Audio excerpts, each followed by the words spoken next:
What's going on, everybody? Good to see y'all. Welcome to Ultimate Studios Inc. in this week's Recording Ninja Workshop. Today we're going to talk about toms and getting a good tom sound, how to manipulate it, understanding how different microphones pick up the toms. There's a lot of variables to getting a good tom sound, a lot of variables. And I find quite often it starts with the drummer, whether it be the sticks he's playing or more often the way they're playing the toms. I'll explain that more in just a second. We have a couple different mics set up on there so you can hear the difference between dynamic and condenser because they are quite different. And that's probably the question I actually get the most on toms is, should I use a dynamic or a condenser, or what does one sound like compared to the other? So today we figured we'd set two up and just hear what they sound like together. I say if I'm going to generalize the difference between a dynamic and a condenser, it's going to be that a dynamic is going to have a little less on the top, a little less on the bottom. Sometimes tends to be smoother on the top. Will be a bit more focused in the mid-range and the low mids. And the Heil is that way. And a condenser is going to have an extended bottom and extended top and is going to generally sound more open. And you'll get to hear the difference between these two. There's a lot of talk, and I'm as guilty as anybody. We talk about just getting good drum sounds. But, I really believe that it's 90% the drummer. I really believe that. The last 10% is us capturing that said drummer. So how they play is really, really important. As a drummer, if you're going to do fills, whether it's simple stuff or you're doing a lot of fast stuff, you have to spend some time learning to move around the drum set and get a consistent, good sound. I've seen some instruction where I've seen teachers talk about minimizing effort and they're actually hitting the edges of the drums to try to make it no. Man, it sounds terrible, especially when you're recording. So as a drummer, to make your engineer's life better, to make your music sound better when you're recording it, you've got to take some time and learn to move around the kit. Some simple, just simply playing snare, rack, floor, or if you have 5 toms, 4 toms, maybe you have 2 racks, 2 floors, whatever. And just moving around, making sure you get a consistent, good sound. And do it in some different dynamics so you really get the control of it and understand how your drums sound. That's going to make our life as engineers so much easier. Okay, let's see. What do we got going here? Let's just start off with, I'm going to leave the dynamics up. Dr. Heil, can you play me let's just do a tom groove. Let's just start right out of the gates with a tom groove.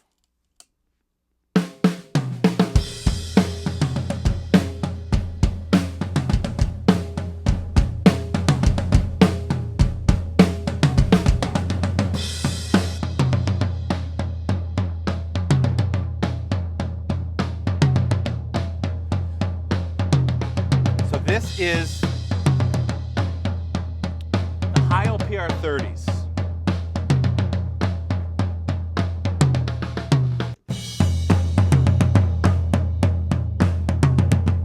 The Audio-Technica.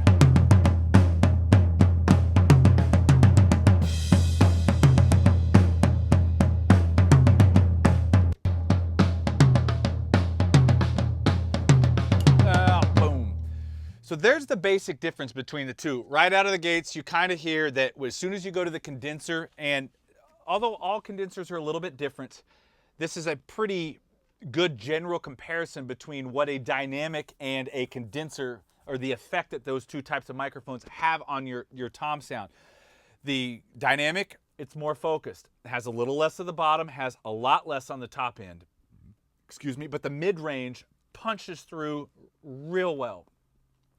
The condenser mic, when we go there, the first thing I notice, honestly, is the top end opens up. I hear more of the attack, more of the, probably 5, 8K up in there, but I also hear the bottom end gets a little bit more round. So right there, I'd say that is probably a pretty fair comparison. If we had to generalize the difference between a dynamic and a condenser, boom, right out of the gates, you've got it. But now, when you start talking about bleed, hey, can you just play a groove, with some crashes, and play it on the ride cymbal with the tom fill, maybe every 2 bars and some crashes. This is the PR30s.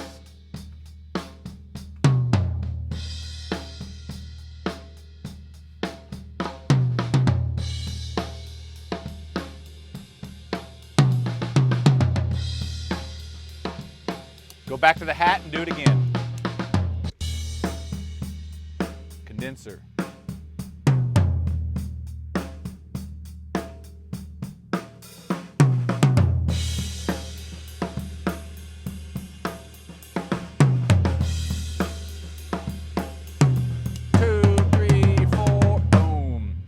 Okay, what do you notice right out of the gates there?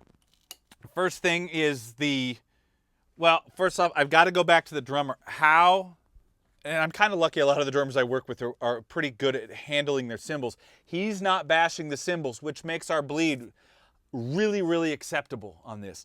But you do notice as soon as you go to the condenser compared to the dynamics, that we hear the top end of the cymbals come out a lot, quite a bit actually. So let's hear our overheads, and I'm going to pull in. Here, do the same. How? Can you hear me? Yeah, do the same groove. I'm going to start with overheads, then I'm going to pull in the dynamics, and then I'll do the condensers. Overheads only.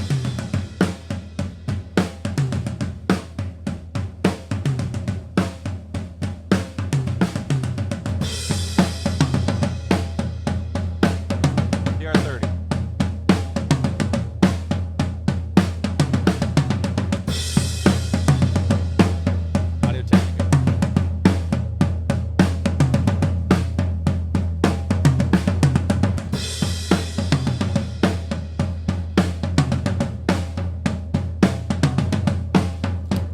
Crash every 2 bars.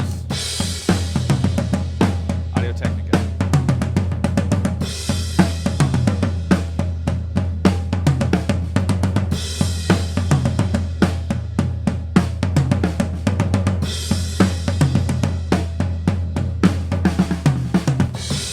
Here 30.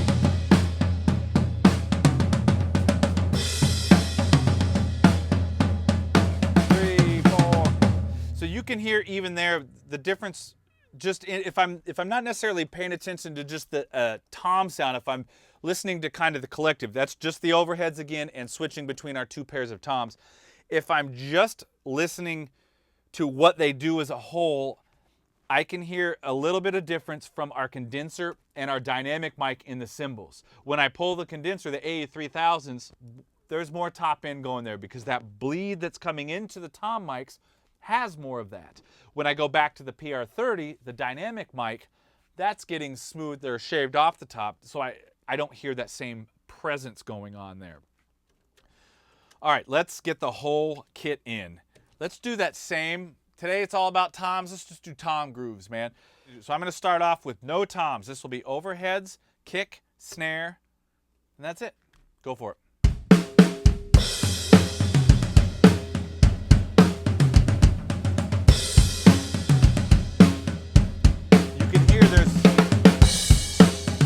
I like it. There's already a lot of toms in that overhead sound. Let's pull the PR30 in.